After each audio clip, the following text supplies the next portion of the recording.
It is debate night in America, as you probably know. In just a few hours, Vice President Kamala Harris and former President Donald Trump will meet face to face for their first presidential debate. The stage is set at the National Constitution Center in Philadelphia, just a few blocks away from the historic Independence Hall, where the founding fathers debated the United States Constitution and, of course, the Declaration of Independence. Vice President Harris has already toured the debate site. She's also spent the last week holding mock debates with her team in Pittsburgh. Meanwhile, former President Trump is expected to land in Philadelphia this hour. We're told his team has held informal sessions going over policy positions. Tonight's debate will last 90 minutes with 2 commercial breaks. There will be no live audience and no opening statements. Candidates will have 2 minutes to answer questions, 2 minutes for rebuttal, and 1 additional minute for any follow-ups. Microphones will stay muted while the other candidate is speaking, unless, of course, there is a significant crosstalk. I want to bring in John Dickerson. You know him well. He is normally in this chair, but has been busy getting ready for our special coverage here tonight on CBS. So, John, let's get straight to it. How much will this debate matter in terms of moving the needle? 56 days to the election, a lot of eyes on what happens tonight. Well, you'd be crazy after the first presidential debate to say it might not mean anything, right? The most significant presidential debate ever was the first one, and Joe Biden's candidacy disappeared because of it. But political science and history tells us pretty much that in a closely divided nation where everybody's very partisan, the debates actually don't move things very much. But, this is now my second but in this response, Kamala Harris is not a super well-known candidate. Usually by the time candidates get to the debates in October, they're well known, and that's why it doesn't change the race much. So for Vice President Harris, it's an opportunity to cement some impressions for people and maybe unwind some misimpressions. And so that's what makes it perhaps a debate that could affect the race a little bit more than we'd traditionally expect. What does each candidate have to do to keep the supporters and then hopefully attract more voters? We know that Vice President Kamala Harris, this is only her first time on this stage, running for president in a debate, while former President Donald Trump, this will be his 7th. Yeah.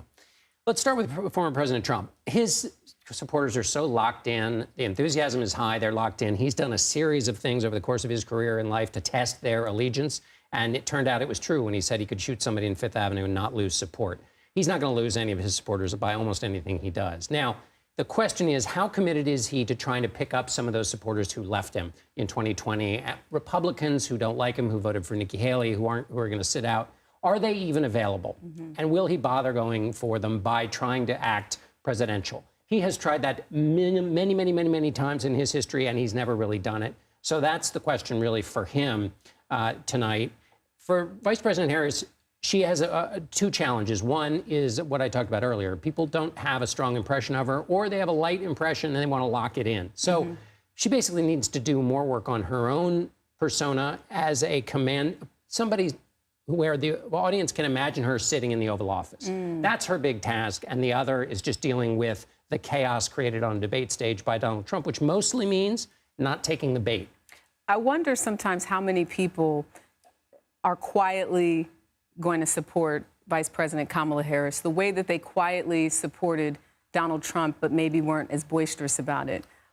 You hear so much talk about, the fiery person who gave it to you straight now sounds like they just go on this long tangent, and it's been a turnoff to some voters who did vote for him in the last time that he won. Right. So what you're talking about is kind of either the quiet Harris voter or the quiet non-Trump voter. Right. But the problem is there are also quiet Trump voters, people who may not want to admit it in public because their friend doesn't like Donald Trump or whatever, right, but they're going to vote for him at the end of the day. And that's why turnout, who actually moves on the way they feel, will be such a crucial part of this campaign. But it also, when it's this close, we're not going to know until we know. Yeah, and I know people focus on policy. We want to hear more about policy, but those one-liners go viral every time.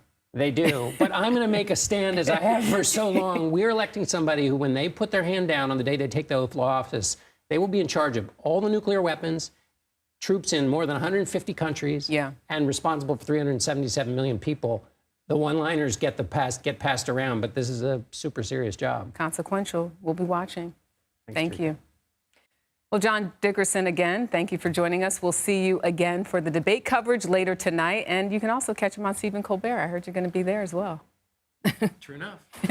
Let's turn now to CBS News political correspondent Caitlin Huey-Burns, who is at the debate venue in Philadelphia. Caitlin, take us inside the Harris campaign. Tell us what the mood is like there and what you're hearing about how the vice president has been preparing for tonight. Yeah, well, as John said, this is a very serious job, and the Harris campaign has been preparing for this kind of with that in mind and kind of knowing that this could be the only time that these two candidates meet, and also is her chance to really introduce herself to voters and actually do no harm to her campaign, which has already seen a lot of momentum, a lot of money, but it has also seen in the past few days the polls kind of go back to where they were and settle into a neck-and-neck race. We know that she has been preparing very intensely, has had mock debate sessions, has had an advisor, act as the stand-in for Donald Trump. And she's also had to navigate this rule that was proposed by the Biden campaign originally, which was to mute the microphones, and that will be the case tonight. So she won't likely have those kinds of opportunities she's had at past debates to kind of interject or make this kind of prosecutorial case against Donald Trump. So doing that with those muted mics will be a challenge. But, Drake, it's interesting because she is the sitting vice president of the United States. But when you look at polling, there are voters who are saying that they need to know more about her and they want to know more about her policy proposals. Yeah, we mentioned earlier that, Donald Trump, the former president, has done this 6 times before. What type of debate prep can we expect in reference to what he's been doing to get ready for this evening? Yeah, as I mentioned, these candidates couldn't be more dissimilar, and their debate prep strategies reflect that as well. Donald Trump's campaign likes to kind of pride itself on the idea that they don't have these kinds of, deep debate prep sessions like Kamala Harris or Joe Biden did, these strategy sessions, these mock debates.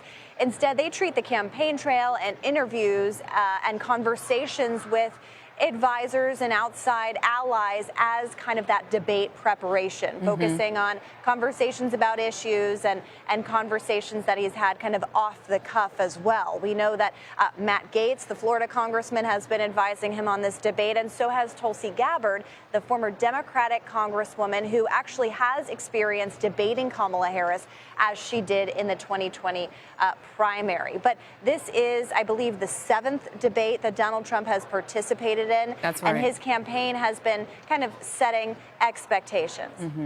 The candidates, as you know, will have their microphones muted while the other is speaking, which the Harris campaign actually opposed. Why were they against it, and how did the campaigns finally reach an agreement? Well, kind of originally, if you remember those debates between Biden and Trump in 2020, especially that first debate in Cleveland, they talked over one another. The viewers couldn't hear what they were saying, and it just turned into a shouting match that really turned everybody off. And so the Biden team wanted those microphones muted so that the president could get his points across without being interrupted. But, that is a kind of a different situation that happened because it actually served to kind of benefit Donald Trump in a way and kept him a little more disciplined, I guess, if you can use that word. And the Harris campaign wanted to unmute those mics. The campaign settled on muting the mics as they agreed to in the original kind of debate parameters. But what the effect of that could be is that, remember that moment that Kamala Harris had debating Vice President Mike Pence, or then Vice President Mike Pence at the time, when she said, I'm speaking. And that was a kind of viral moment. Will she be able to have that kind of moment with a muted mic remains to be seen. But again, this is the first time that these two are meeting each other in the same, they've been in the same room together, but meeting each other for the first time. I'm also going to be looking for that initial body language. Do they shake hands? Do they acknowledge each other?